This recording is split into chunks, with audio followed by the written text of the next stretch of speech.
কৃষ্ণ দ্বৈপায়ন ব্যাসকৃত মহাভারত। সারানুবাদ রাজশেখর বসু। সভাপর্ব ৯। শিশুপালের কৃষ্ণ নিন্দা।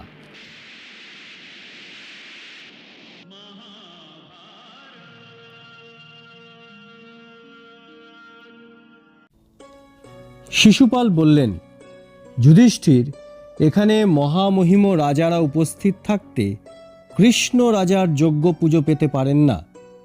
তোমরা বালক, সূক্ষ্ম ধর্মতত্ত্ব জানো না। ভীষ্মেরও বুদ্ধিলোপ হয়েছে। ভীষ্ম, তোমার ন্যায় ধর্মহীন লোক নিজের প্রিয় কার্য করতে গিয়ে সাধুজনের অবজ্ঞাভাজন হয়। কৃষ্ণ রাজা নন, তিনি তোমাদের পুজো কেন পাবেন? যদি বয়োবৃদ্ধকে অর্ঘ্য দিতে হয়, তবে বসুদেব থাকতে তার পুত্রকে দেবে কেন? যদি কৃষ্ণকে পাণ্ডবদের হিতৈষী আর অনুগত মনে করো, তবে দ্রুপদ অর্ঘ্য পাবেন না কেন? যদি কৃষ্ণকে আচার্য মনে করো, তবে দ্রোণকে অর্ঘ্য দিলে না কেন? যদি কৃষ্ণকে পুরোহিত ভেবে থাকো, তবে বৃদ্ধ দ্বৈপায়ন থাকতে কৃষ্ণকে পুজো করলে কেন? মহারাজ যুধিষ্ঠির, মৃত্যু যাঁর ইচ্ছাধীন সেই পুরুষশ্রেষ্ঠ ভীষ্ম এখানে রয়েছেন।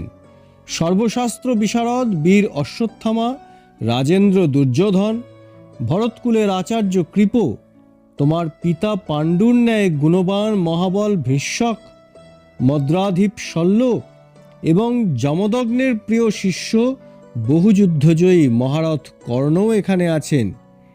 এদের কাকেও অর্ঘ্য দেওয়া হলো না কেন? কৃষ্ণের অর্চনা করাই যদি তোমাদের উদ্দেশ্য হয়, তবে অপমান করবার জন্য রাজাদের কেন ডেকে আনলে? আমরা যে কর দিয়েছি তা যুধিষ্ঠিরের ভয়ে বা অনুনয়ে নয়, লোভেও নয়। তিনি ধর্মকার্য করছেন, সম্রাট হতে চান, এই কারণেই দিয়েছি। কিন্তু এখন ইনি আমাদের গ্রাহ্যই করছেন না। যে দুরাত্মা অন্যায় উপায়ে জরাসন্ধকে নিহত করেছে, সেই ধর্মচ্যুত কৃষ্ণকে অর্ঘ্য দিয়ে যুধিষ্ঠিরের ধর্মাত্মা খ্যাতি নষ্ট হলো। আর মাধব, হীন বুদ্ধি পাণ্ডবরা দিলেও তুমি অযোগ্য হয়ে কেন তা নিলে? কুকুর যেমন নির্জন স্থানে ঘৃত পেয়ে ভোজন করে কৃতার্থ হয়, তুমিও সেইরূপ পুজো পেয়ে গৌরববোধ করছো। কুরুবংশীয়গণ তোমাকে অর্ঘ্য দিয়ে উপহাস করেছে। নপুংসকের যেমন বিবাহ, অন্ধের যেমন রূপদর্শন, রাজা না হয়েও রাজযোগ্য পুজো নেওয়া তোমার পক্ষে সেই রূপ। রাজা যুধিষ্ঠির কেমন, ভীষ্ম কেমন, আর সেই বাসুদেবও কেমন, তা আমরা আজ দেখলাম। এই কথা বলে শিশুপাল স্বপক্ষীয় রাজাদের আসন থেকে উঠিয়ে সদলে সভা থেকে চললেন। যুধিষ্ঠির তখনই শিশুপালের পিছনে পিছনে গিয়ে মিষ্ট বাক্যে বললেন, চেদিরাজ, তোমার কথা ন্যায়সঙ্গত হয়নি। শান্তনুপুত্র ভীষ্মকে তুমি অবজ্ঞা করতে পারো না। এখানে তোমার চেয়ে বৃদ্ধ বহু মহিপাল রয়েছেন। তাঁরা যখন কৃষ্ণের পূজা মেনে নিয়েছেন, তখন তোমার আপত্তি করা উচিত নয়। কৃষ্ণকে ভীষ্ম যেমন জানেন, তুমি তেমন জানো না। ভীষ্ম বললেন, যিনি সর্বলোকের মধ্যে প্রবীণতম, সেই কৃষ্ণের পূজায় যার সম্মতি নেই, সে অনুনয় বা মিষ্টবাক্যের যোগ্য নয়। মহাবাহু কৃষ্ণ কেবল আমাদের অর্চনীয় নন, ইনি ত্রিলোকেরই অর্চনীয়। বহু ক্ষত্রিয়কে কৃষ্ণ যুদ্ধে জয় করেছেন। নিখিল জগৎ তাঁতে প্রতিষ্ঠিত। সেজন্য বৃদ্ধ রাজারা এখানে থাকলেও আমি কৃষ্ণকেই পূজনীয় মনে করি। জন্মাবধি ইনি যা করেছেন, তা আমি বহু লোকের কাছে বহুবার শুনেছি। এই সভায় উপস্থিত বালক বৃদ্ধ সকলকে পরীক্ষার পর কৃষ্ণের যশ শৌর্য ও জয় জেনেই আমরা তাকে অর্ঘ্য দিয়েছি। ব্রাহ্মণদের মধ্যে যিনি জ্ঞানবৃদ্ধ, ক্ষত্রিয়দের মধ্যে যিনি সর্বাধিক বলশালী, বৈশ্যদের মধ্যে যিনি সর্বাধিক ধনী এবং শূদ্রদের মধ্যে যিনি বয়োবৃদ্ধ, তিনিই বৃদ্ধরূপে গণ্য হন।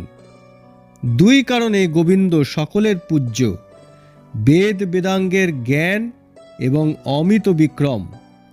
নরলোকে কেশব অপেক্ষা শ্রেষ্ঠ কে আছে? দান, দক্ষতা, বেদজ্ঞান, শৌর্য, শালীনতা, কীর্তি, উত্তম বুদ্ধি, বিনয়, শ্রী, ধৈর্য, বুদ্ধি, তুষ্টি সমস্তই কৃষ্ণে নিত্য বিদ্যমান। ইনি ঋত্বিক গুরু সম্বন্ধী, স্নাতক, নৃপতি, সুহৃদ সবই, সেজন্য আমরা এর পূজা করেছি। কৃষ্ণই সর্বলোকের উৎপত্তি ও বিনাশের কারণ। ইনি সর্বদা সর্বত্র বিদ্যমান। এই অর্বাচীন শিশুপাল তা বোঝে না, তাই অমন কথা বলেছে। সে যদি মনে করে যে কৃষ্ণের পূজা অন্যায়, তবে যা ইচ্ছা করুক। সহদেব বললেন, যিনি কেশীকে নিহত করেছেন, যার পরাক্রম অপ্রমেয়, সেই কেশবকে আমি পূজা করছি। ওহে নৃপগণ, আপনাদের মধ্যে যে তা সইতে পারবে না, তার মাথায় আমি পা রাখছি। সে আমার কথায় উত্তর দিক, তাকে আমি নিশ্চয়ই বধ করব। রাজাদের মধ্যে যারা বুদ্ধিমান আছেন, তারা মানুন যে কৃষ্ণই অর্ঘ্যদানের যোগ্য। সহদেব তাঁর পা তুলে দেখালেও সদ্বুদ্ধি, মানি, বলশালী রাজারা কিছু বললেন না। সহদেবের মাথায় পুষ্পবৃষ্টি হল। সাধু সাধু এই দৈববাণী শোনা গেল। ভূত ভবিষ্যৎ বক্তা সর্বলোকজ্ঞ নারদ বললেন, কমলপত্রাক্ষ কৃষ্ণকে যারা অর্জন করে না, তারা জীবন মৃত, তাদের সঙ্গে কখনো কথা বলা উচিত নয়। তারপর সহদেব পূজার্হ সকলকে পূজা করে অর্ঘ্যদান কার্য শেষ করলেন। কৃষ্ণের পূজা হয়ে গেলে শিশুপাল ক্রোধে রক্তলোচন হয়ে রাজাদের বললেন, আমি আপনাদের সেনাপতি, আদেশ দিন, আমি বৃষ্ণি আর পাণ্ডবদের সঙ্গে যুদ্ধ করতে প্রস্তুত। শিশুপাল প্রমুখ সকল রাজাই ক্রোধে আরক্ত বদন হয়ে বলতে লাগলেন, যুধিষ্ঠিরের অভিষেক আর বাসুদেবের পূজা যাতে পণ্ড হয়, তাই আমাদের করতে হবে। তারা নিজেদের অপমানিত মনে করে ক্রোধে জ্ঞানশূন্য হলেন। সুহৃদগণ বারণ করলে তাঁরা গর্জন করে উঠলেন। মাংসের কাছ থেকে সরিয়ে নিলে সিংহ যেমন করে। কৃষ্ণ বুঝলেন যে এই বিশাল নৃপতি সংঘ যুদ্ধের জন্য দৃঢ় প্রতিজ্ঞ হয়েছে।